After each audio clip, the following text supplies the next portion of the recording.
지난주까지 비가 정말 많이 내려서 곳곳에서 피해 소식을 저희들이 듣습니다. 비가 많이 내리면 수해가 나는 경우가 있습니다. 그러나 때로는 잘 대비를 하지 못해서 상황이 더 나빠지는 경우들이 곳곳에 있습니다. 오늘 함께 들은 하나님의 말씀에도 비가 많이 내려서도지만 잘 짓지 못한 집이 무너지는 그런 비유를 저희들이 듣습니다. 저는 오래전에 비가 많이 내려서 집이 무너지는 그런 경험을 한 적이 있습니다. 제 친구 중에 팔당 위에 그 국술이라는 곳에 섬을 가지고 있었던 집이 있었어요. 그 섬에 벽돌로 지은 2층 집을 가지고 있었는데요. 1972년에 한강 상류에 어마무시한 비가 내려서 역사에 기록된 그 수해가 난 적이 있습니다. 그 수해가 끝나고 그 집을 정리하기 위해서 친구들이 갔던 적이 있었습니다.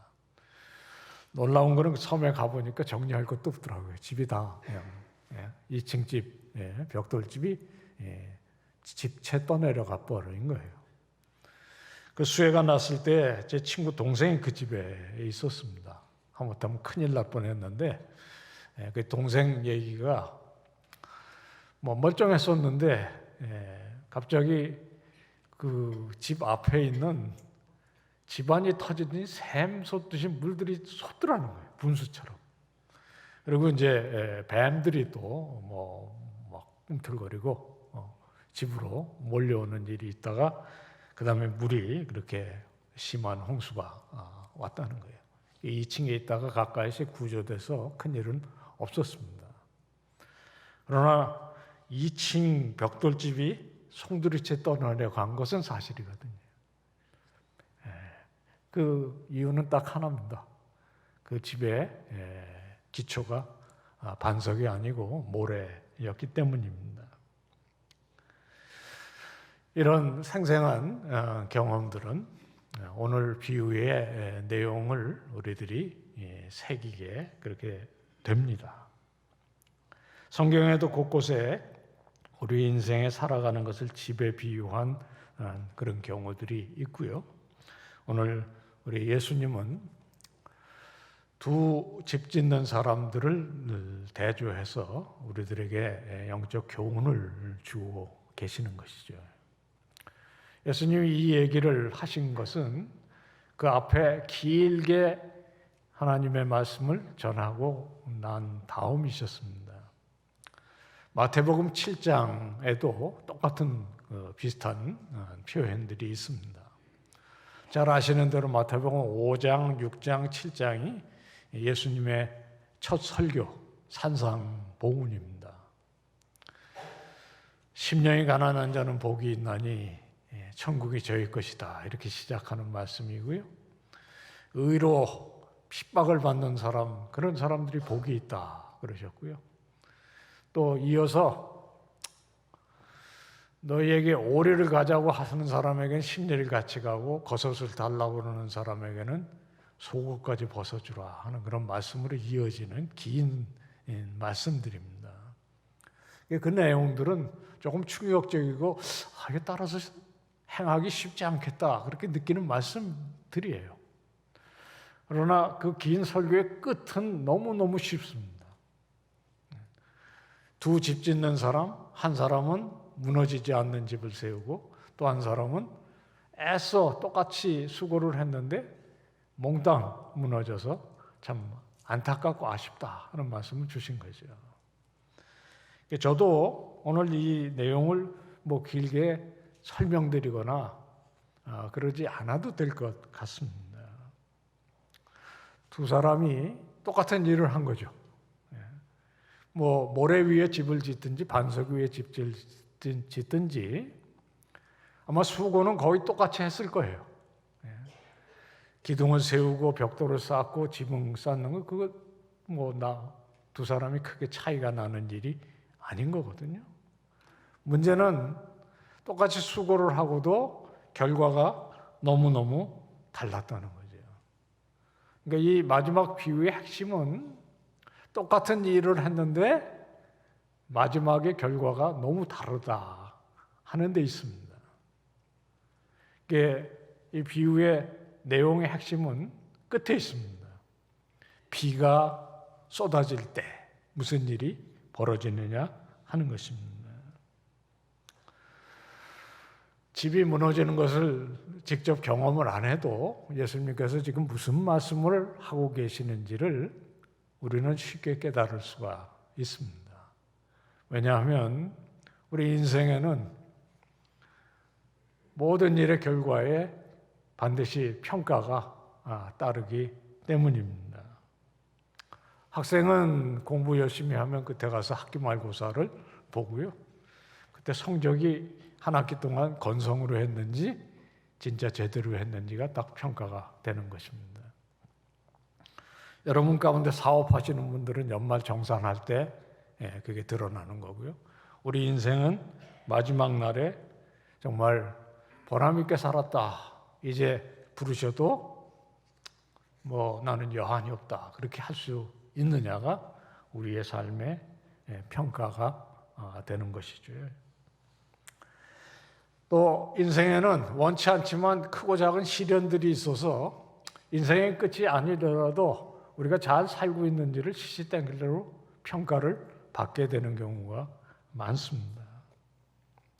홍수나 뭐 지진 같은 격변이 아니더라도 인생의 가장 중요한 평가는 시간이 해결합니다. 시간이 조용히 흐르죠. 그러지만 홍수보다 더 무섭게 우리 인생의 거품도 싹 쓸어내고 우리가 정말 반석 위에 서 있는지 모래에 서 있는지 드러내고 마는 것이 아니겠습니까? 하나님 우리들의 복된 인생을 허락하셔서 우리들이 잘 살게 하셨습니다. 그러나 하나님께서 우리들에게 인생을 살아가면서 폭풍우를 겪지 않는다 그렇게 약속하신 적은 없어요. 그러나 우리들 삶 속에 늘 함께 하시고 우리들이 하나님의 말씀 따라서 잘 순종하고 살 때 복되고 그리고 번영된 삶을 하실 것이라는 약속은 주시고 그것을 신실하게 지키십니다. 문제는 우리가 그 말씀을 따라서 신실하게 사느냐 못 사느냐 하는 것이겠습니다. 살아가면서 때때로 어려운 일을 당하실 수가 있으시죠.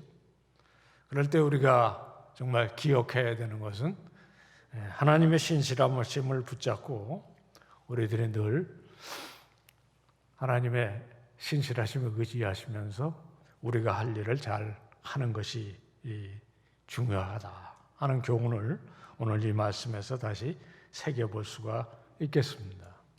가정도 그렇고 교회도 또 그런 것이겠습니다. 우리가 오늘 이 아침에 예배를 드리면서 한 가지 격려는 확실하게 받으실 수 있을 것 같아요.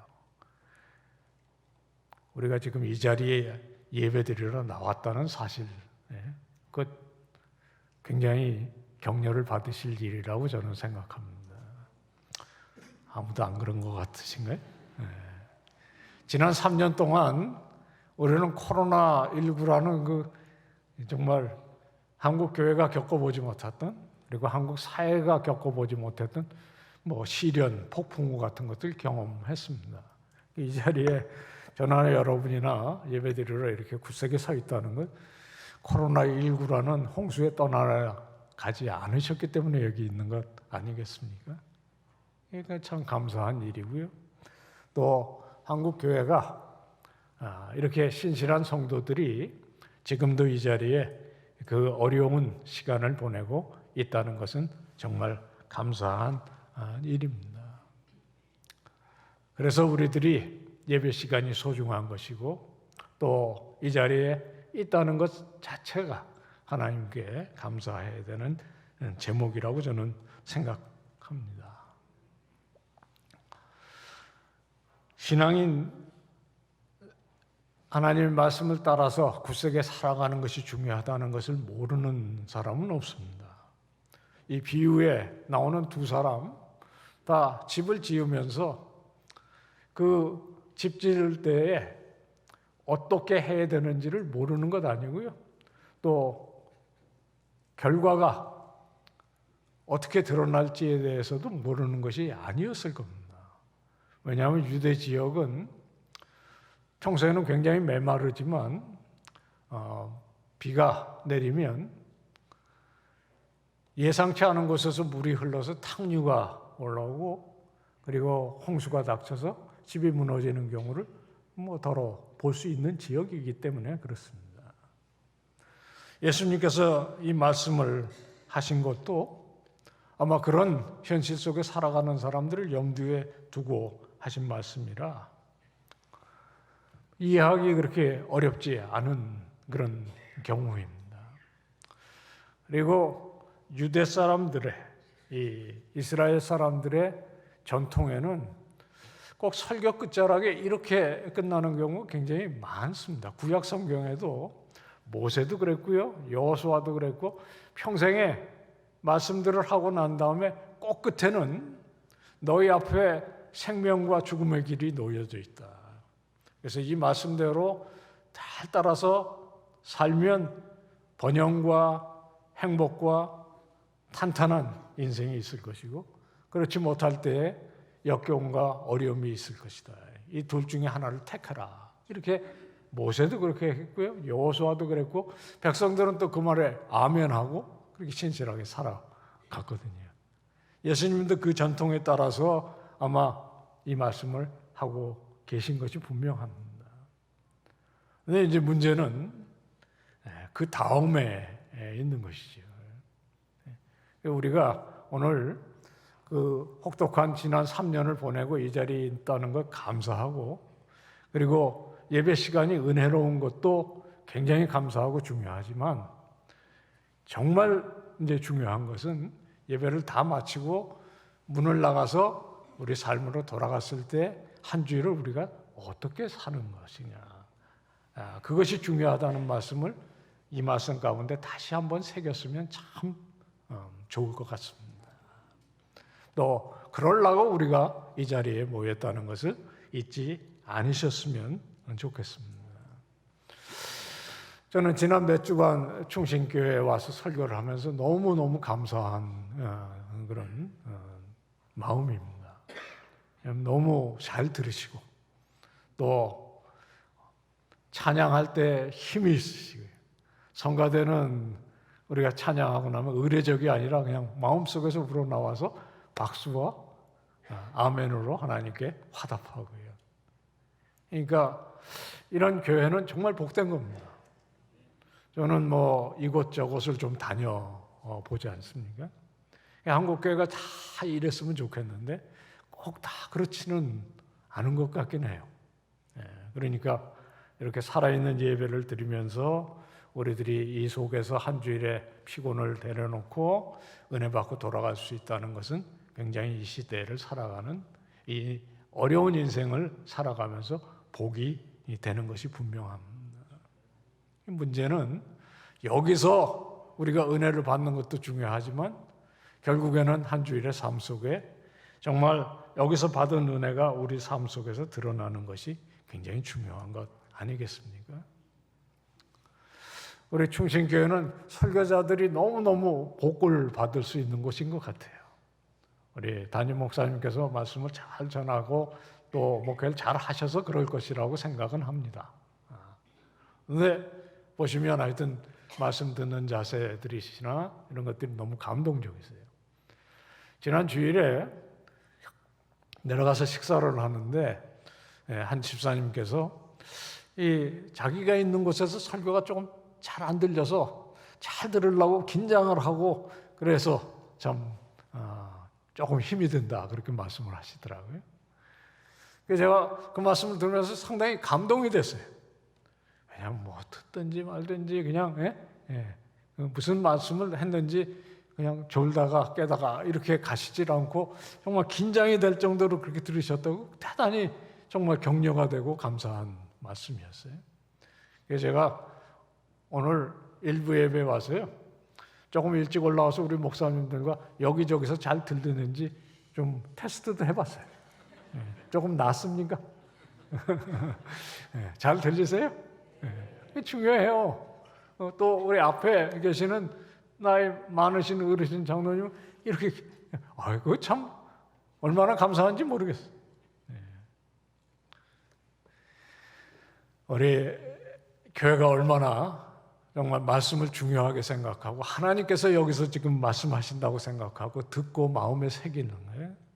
그건 설교자뿐만 아니라 우리 모두가 마음에 품어야 될 귀한 것이고 우리 한국교회에 그런 마음을 가진다는 건 중요합니다. 구주여 해변에서 떡을 떼신 같이 이 시간에도 나에게 그 말씀을 주시옵소서. 그런 갈급함이 없는 곳에는 정말 은혜가 넘치기가 쉽지가 않거든요. 그렇게 복을 받은 교회가 이 교회고 또 우리 한국교회의 기본 정서가 그렇다는 것은 정말 감사한 일입니다. 코로나가 휩쓸고 지나갔는데도 그렇다는 것이 더욱 감사한 거죠. 작년 9월 12일 날이요, 제가 3일교회 협동목사전에 설교를 하러 갔었어요. 코로나 때문에 대면 예배를 할 수가 없다가 거의 처음에 함께 모이는 그런 주간들이었습니다. 여러분들이 다 함께 겪었지만 정말 우리가 살아가는 세대에 처음으로 예배에 나올 수가 없고 나와도 띄엄띄엄 앉을 수밖에 없고 굉장히 힘든 그런 시간들이었잖아요. 한 목사님이 막 한탄조로 그렇게 하시더라고요. 6.25 전쟁 때도 우리 예배를 드렸고, 그게 참 공감이 되는 거예요. 그런 혹독한 시간을 보냈는데, 그러면서 이게 한국교회에 정말 큰 위기가 닥쳤다. 그래서 걱정을 하신 분들이 굉장히 많으세요. 근데 지금 어떻습니까? 제가 지금 드리는 말씀의 핵심은 이겁니다. 예배를 모이지 못한 것도 한국교회의 위기가 어쩌면 아니었을 수 있다는 거죠. 제가 그 9월 12일 날 목사님이 어딜 가셔서 대신 설교하러 아침 첫 예배에 갔었는데요. 저는 저희 교회 이 앞자리에 지금 목사님 앉아 계신 데 앉아 있다가 설교할 때만 이렇게 올라옵니다. 저희 3일교회는 이게 길어요. 기차라고 제가 불러요. 그래서 저 뒤에 안 보여요. 설교하기 굉장히 어렵습니다. 앞자리에 앉아 있다가 강대상에 이렇게 올라와서 서가지고 제 숨이 막히는 줄 알았어요. 예배에 정말 빈자리가 하나도 없는 거예요. 여러분 안 놀라시는데 전 정말 놀랐습니다. 이렇게 특별히 3일교회 젊은이들이 많아서 직장에서 아예 교회 가지 말라고 명령을 한 그런 여러 가지 얘기를 들었잖아요. 예배가 꽉 차 있는 거예요. 얼마나 큰 격려가 되었는지 몰라요. 우리는 살아있는 교회의 일원인 것을 감사해야 합니다. 그런데 정작 위기는 다른 데 있었다는 것이 더 마음이 아픈 거지. 우리는 여기서 은혜 받고 예배 때마다 마음에 큰 기쁨에 넘쳐서 전문을 나가서 삶으로 돌아가는데 진짜 위기는 어디냐면 곧 그쪽에 있는 것이니 그게 밝혀지는 거예요. 작년에 저에게 누가 시켜서 돈이 꽤 들어가는 조사를 한 적이 있어요. 조사라는 게 길거리에 지나가는 사람을 붙잡고 물어보는 게 아닙니다. 한국 교회가 지금 세상으로부터 어떤 평가를 받고 있는지를 이제 알아보는 조사였습니다. 우리가 오늘 집 짓는 비유를 들여다보고 있고요. 여기서 교훈을 얻으려고 해요. 우리 신앙에 대한 평가는 마지막 날 하나님만 하시는 것이 아닌 것이 분명합니다. 세상 사람들도 바로 이 시간에도 우리의 신앙에 대해서 평가를 하죠.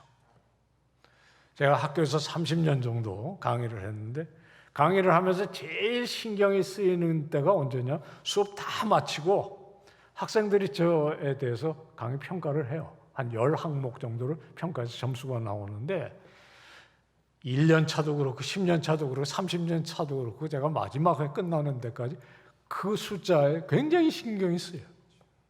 왜냐하면 그거 엄격한 거거든요. 그리고 제일 중요한 평가는 사실 학생들이 하는 평가가 아닙니다. 우리 하나님께서 충신교회를 어떻게 평가하시고 한국교회를 어떻게 평가하실지 그 중요해요. 그러나 동시에 우리가 이 세상을 살아가는 동안은 교회가 교회답기 위해서는 세상의 평가도 우리들이 신경을 쓸 수밖에 없습니다.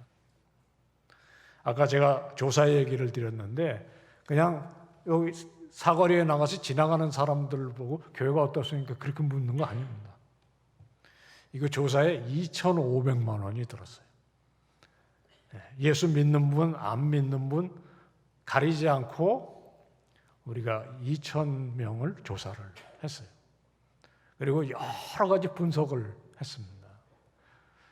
그 중에 제일 충격적인 것은 교회를 얼마나 신뢰하십니까? 라는 항목이었어요. 한 10여 년 전에 제 친구가 이걸 시작했어요. 한국교회 신뢰도 조사라는 걸 했습니다. 그 당시에 대충 30% 정도가 나왔어요. 그것도 좀 마음 아픈 숫자가 아닙니까? 교회를 신뢰한다는 사람이 한 30%. 작년에는 충격적으로 18.1%가 나왔습니다. 그러니까 이거는 정말 이걸 발표를 해야 되나 그런 그 고민이 굉장히 심각하게 드는 숫자였습니다. 근데 저는 개인적으로 그거보다 더 충격적인 그 다음 항목이 있었습니다. 저희들이 한 30개의 질문을 사람들에게 주고 그냥 복수로 생각나는 거 다 답을 하라고 준 문장이 있었어요. 문제가 있었습니다. 기독교, 천주교, 불교를 놓고 그 생각할 때 머릿속에 딱 떠오르는 단어들이 무엇입니까 생각하고 30개를 내게 주었어요. 여러분들 생각에 기독교, 우리 개신교를 생각하면 무슨 단어가 제일 마음에 먼저 떠오르십니까? 저는 바라건대 이런 단어들이에요. 사랑, 희락, 화평, 오래 참음, 절제, 충성, 온유, 어디서 많이 듣던 거죠. 성령의 열매입니다. 그런 비슷한 말을 세상 사람들이 쓰는 용어로 바꿔서 친절함, 그리고 따사로움, 사람들을 사랑함 이렇게 쭉 했는데 그런 좋은 단어들은 천주교 쪽에, 불교 쪽에 있고요. 기독교 쪽에는 제일 중심에 가까이 온 단어가 뭐냐면 배타적이다. 그런 게 물질주의적이다. 세속적이다. 이기적이다. 충격이었습니다. 이걸 의도적으로 만든 게 아니고요. 조사를 갖다가 컴퓨터에다가 인공지능에다가 맡겼더니 그런 그래프를 그려서 준 거예요. 오늘 아침에 설교 중에 은혜가 안 되시죠? 오늘 괜히 왔다라는 생각이 드실 것 같아요. 원래 학교에서도 야단 맞는 학생들은 모범생들이 야단을 맞습니다. 실제로 문제 일으키는 아이는 다 도망가고 그리고 이렇게 듣는데 우리 충신교회가 들어야 될 얘기는 아닐 수 있어요. 그러나 세상이 우리를 평가할 때 이런 모습으로 평가한다는 것은 이 시대에 특별히 신실한 그리스도인들이 책임감을 가지고 좀 함께 우리의 모습을 돌아보는데 오늘 말씀을 좀 새겨야 할 것 같아서 전해드리는 말씀입니다. 예수님께서 이 말씀을 하셨을 때 상황을 다시 한번 일러드리고 싶어요. 예수님은 이 말씀 하시면서 구약 성경에 들었던 그 율법에 대해서 다시 한번 설명을 하셨어요.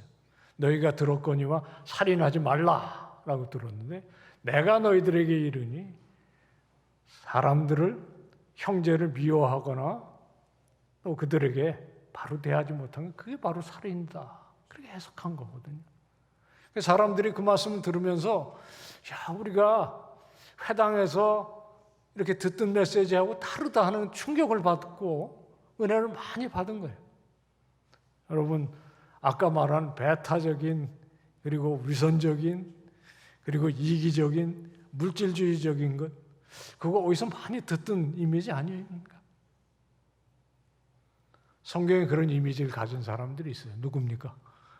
그 말씀을 듣는 사람들 속에 있었을 수 있는 바리새인, 사두개인. 우리가 성경을 읽으면서 이 사람들 같지 않아야 되는데 라고 생각하는 사람들의 이미지가 바로 그 이미지 아닙니까? 그 속에서 예수님의 말씀 가운데 은혜를 받고 지금 놀라서 참 마음속에 감격으로 차 있는 사람들을 떠나보내시기 전에 바로 이 무너지는 집과 든든하게 선 사람들의 이야기를 예수님께서 결론적으로 하셨던 그것을 우리들이 한번 기억을 해야 할 것 같아요. 왜 그렇게 하셨을 것 같습니까? 우리들의 진정한 신앙의 든든히 설문 여기서 우리가 얼마나 감동적인 예배와 은혜를 받느냐 보다 우리 삶 속에 들어가서 삶 속에서 하나님의 은혜를 어떻게 체험하면 사느냐에 있다는 것을 다시 한번 새기는 그런 시간이 되어야 한다는 것이 아니겠습니까? 우리 삶에는 정말 때때로 폭풍우가 몰아칠 수도 있습니다. 이 폭풍우는 어려움일 수도 있고요. 우리 신앙의 시험일 수도 있고 건강상의 위험일 수도 있지만 제일 큰 시련은요. 시간의 흐름 속에 우리들이 닥치는 어려움입니다.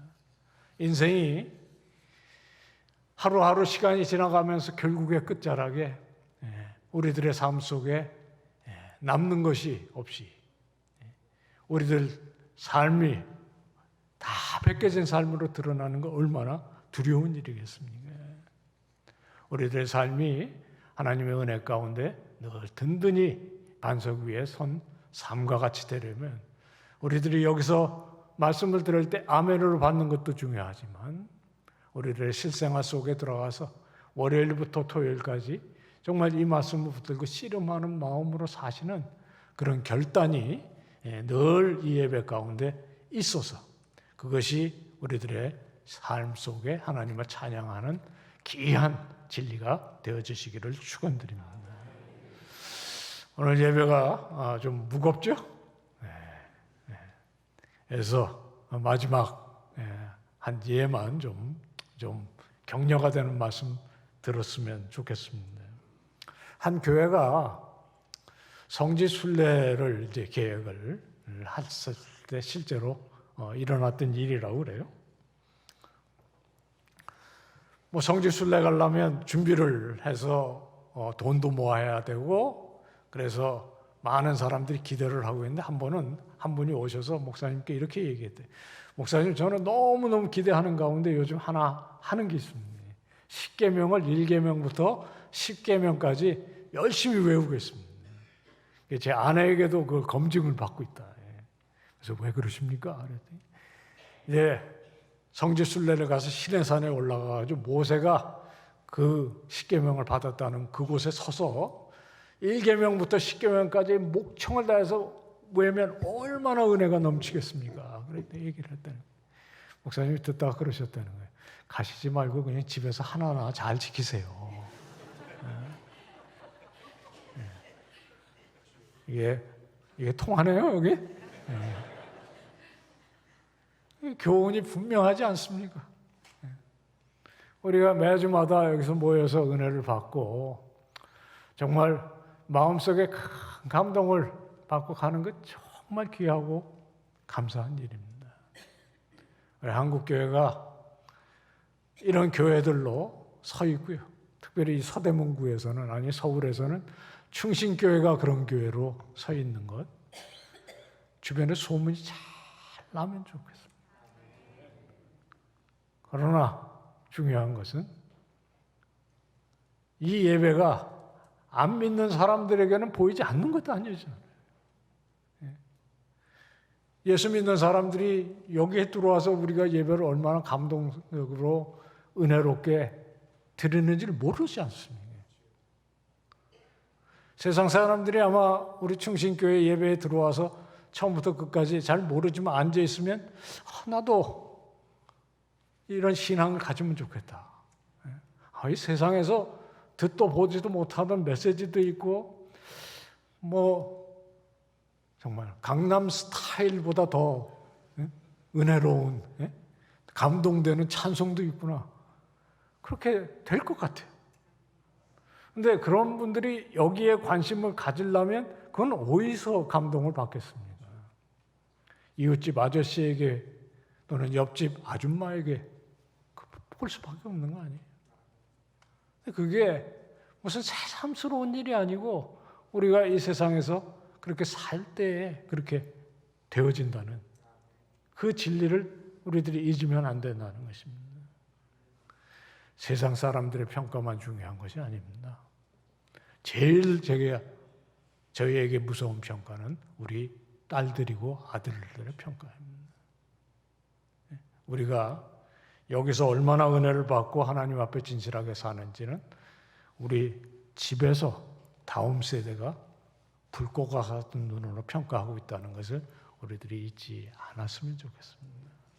우리가 한 인생 살아가면서 정말 늘 하나님 앞에 잘했다, 충성된 종아, 그렇게 칭찬받는 삶이 되기 위해서 오늘 우리가 이 말씀을 같이 생각하면서 받은 은혜를 한 주일 동안도 충성된 마음으로 우리 삶으로 진실되게 증거하면서 사시는 우리 귀한 충신의 가족 되시기를 축원합니다.